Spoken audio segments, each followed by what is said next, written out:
L'onorevole Margherita La Rocca Ruvolo comunica l'adesione del suo comune Montevago alla rete degli amministratori cattolici in Italia.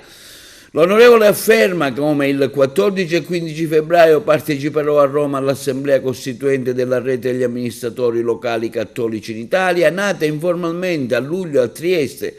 alle settimane sociali dei cattolici italiani. All'appuntamento, che vedrà la partecipazione di ben 600 amministratori, interverranno tra gli altri Monsignor Luigi Renna, arcivescovo di Catania, presidente della commissione della CEI per i problemi sociali Ernesto Maria Ruffini, e le principali associazioni cattoliche come Azione Cattolica, ACLI, Agesci, Comunione e Liberazione, Comunità di Sant'Egidio, Movimento Cristiano Lavoratori, Rinnovamento nello Spirito e Movimento Politico per l'Unità. Aderisco al progetto, continua il sindaco di Montevago, con grande piacere e interesse.